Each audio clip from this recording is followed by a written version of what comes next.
4 নম্বর প্রশ্ন লেখা আছে কোন সংখ্যা 42 দ্বারা বিভাজ্য হলে সংখ্যাটির ন্যূনতম কতটি মৌলিক গুণনীয়ক থাকবে। আমরা এটা কিভাবে বের করতে পারি?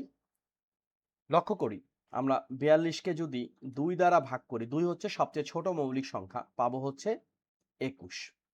21কে 2 দ্বারা ভাগ করতে পারবো না, 3 দ্বারা পারবো, তাহলে 3 7 21। সুতরাং আমরা লিখতে পারি 42 এর মৌলিক গুণনীয়ক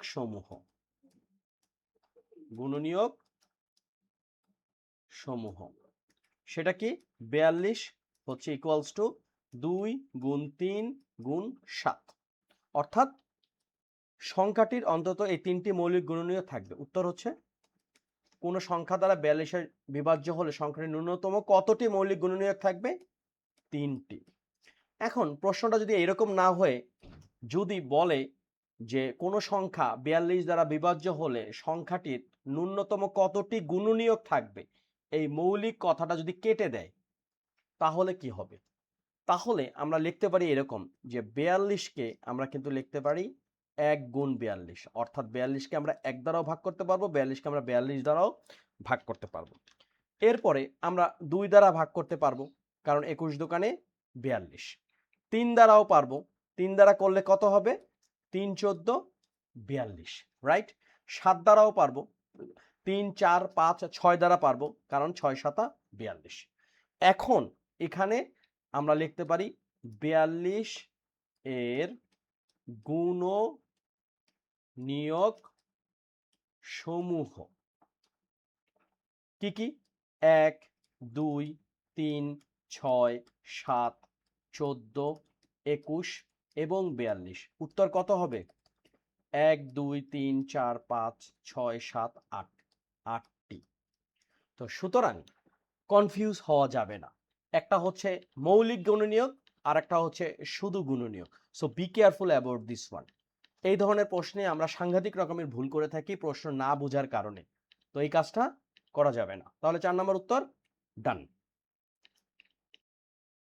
5 নম্বর প্রশ্ন খুবই গুরুত্বপূর্ণ একটা প্রশ্ন, লেখা আছে 2 3 3 1 সংখ্যাটি 3 দ্বারা 4 দ্বারা 6 দ্বারা ও 9 এর মধ্যে কোনটি দ্বারা বিভাজ্য? এই বিষয়টা বুঝতে গেলে আমাদের বিভাজ্যতার নিয়মগুলো জানতে হবে। প্রথম কথা হচ্ছে আমরা 3 দ্বারা যদি চিন্তা করি, 3 দ্বারা বিভাজ্য কিনা। আমরা অঙ্কের যদি সমষ্টি বের করি, অঙ্কের সমষ্টি সেটা কি? এখানে সংখ্যা হচ্ছে 2, তারপর যোগ করব 3 দ্বারা, যোগ করব আবারও 3 দ্বারা, যোগ করব 1 দ্বারা, কত আসতেছে? 5 6 7 8 আর 1 9। 9 সংখ্যাটি 3 দ্বারা বিভাজ্য, তাই 2 3 3 1 সংখ্যাটিও 3 দ্বারা বিভাজ্য। ওকে, তার মানে একটা পাইলাম 3 দ্বারা বিভাজ্য। তারপরে হচ্ছে 4 দ্বারা বিভাজ্য কিনা। 2 3 3 1 সংখ্যাটি 4 দ্বারা বিভাজ্য নয়, কারণ একক ও দশক অঙ্ক 4 দ্বারা বিভাজ্য নয়। তাই তো 4 দ্বারা বিভাজ্য হওয়ার নিয়ম কোনটা? নিয়ম হইতেছে কি আমাদের একক সংখ্যা ও দশক সংখ্যা 4 দ্বারা বিভাজ্য হতে হবে, অথবা শেষের সংখ্যা দুটি শূন্য হতে হবে, অর্থাৎ দুইটা শূন্য হতে হবে। এখানে 3 আর 1 কিন্তু 4 দ্বারা বিভাজ্য না, আবার 3 আর 1 তো শূন্যও না, সুতরাং এই সংখ্যাটা 4 দ্বারা বিভাজ্য না। তার মানে 3 এরটা পাইলাম ঠিক আছে, 4 এরটা ক্রস। এরপরে হচ্ছে 6 দ্বারা বিভাজ্য কিনা। 6 দ্বারা 6 দ্বারা বিভাজ্য হওয়ার নিয়মটা কি? 2 3 3 1 সংখ্যাটি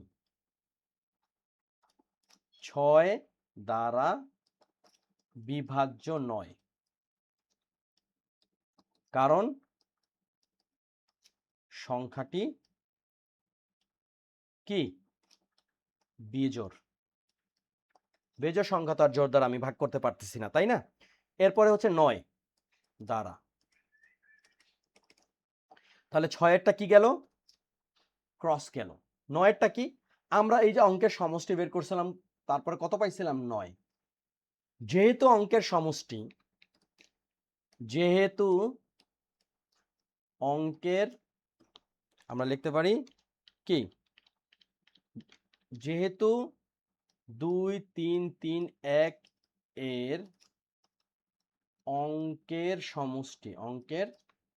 সমষ্টি 9, যা 9 দ্বারা বিভাজ্য,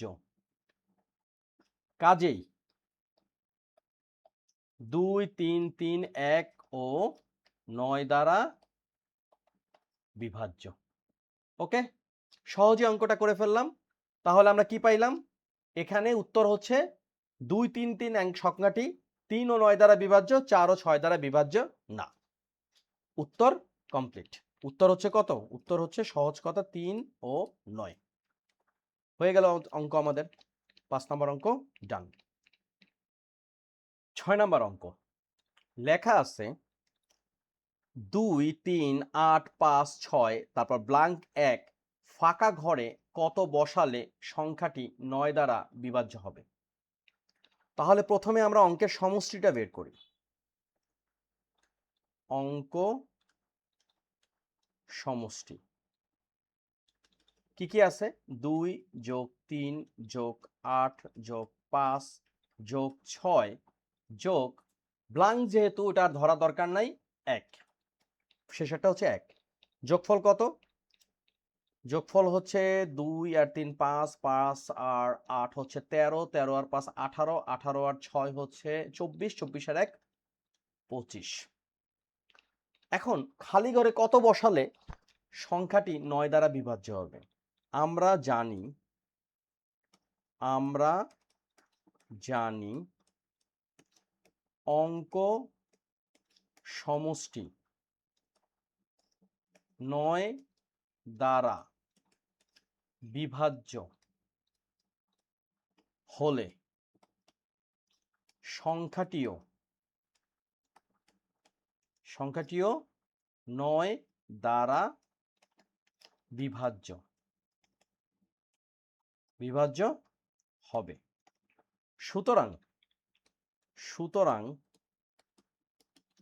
যোগফল 25 এবং 9 এর নিকটতম গুণিতক কত? 27। সুতরাং 27 বিয়োগ 25 2, অর্থাৎ এখানে বলছে খালি বা ফাঁকা ঘরে, সুন্দর করে লিখি, হাতের লেখা সুন্দর না অবশ্য, ফাঁকা ঘরে 2 বসালে সংখ্যাটি 9 দ্বারা বিভাজ্য হবে। উত্তর 2। এই ছিল আজকের 6 নম্বর প্রশ্নের উত্তর। আমরা আজকের পর্বে 4 5 6 তিনটা অঙ্ক করলাম। 4 5 6 এর আগের পর্বে আমরা 3টা অঙ্ক করেছিলাম, অর্থাৎ 2 পর্বে আমরা 6টা অঙ্ক করলাম। অঙ্কগুলো করতে খুব বেশি সময় লাগবে না, বাট আমি চেষ্টা করছি স্টেপ বাই স্টেপ করার জন্য। এ কারণে হয়তোবা ভিডিওটা তুলনামূলকভাবে বড় হয়েছে, বাট আমাদের বোঝাই হচ্ছে আসল। এখন এখানে 2 3 8 5 6 1-এর জায়গায় অন্য যে কোনো সংখ্যা বসালে আমরা কিন্তু সহজেই বুঝতে পারবো যে সংখ্যাটি 9 দ্বারা বিভাজ্য হবে কিনা। কারণ প্রথমে আমাদের অঙ্কের সমষ্টি বের করতে হবে, তারপর সেই সংখ্যাটা যদি 9 দ্বারা বিভাজ্য হয় তাহলে আমরা বুঝবো পুরো সংখ্যাটা 9 দ্বারা বিভাজ্য, অর্থাৎ শূন্য বসালেই হবে। আর যদি 9 দ্বারা বিভাজ্য না হয়, যেমন 25, সংখ্যাটি 9 দ্বারা বিভাজ্য না। সুতরাং 9 এর নিকটতম গুণিতক মানে কি? যেমন 9 গুণ 1 মানে হচ্ছে 9, 9 গুণ 2 মানে হচ্ছে 18, এখানে যেহেতু আছে 25, তার মানে আমরা আরেকটু আগাবো, 9 গুণ 3 হচ্ছে 27, কিন্তু পড়ছে কত? 25, আরও আমাদের 2 লাগবে।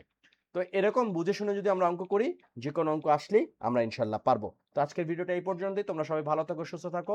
অঙ্ক যদি মনে হয় ঠিকঠাক, প্লিজ চ্যানেলটাকে সাবস্ক্রাইব করবে। Thank you.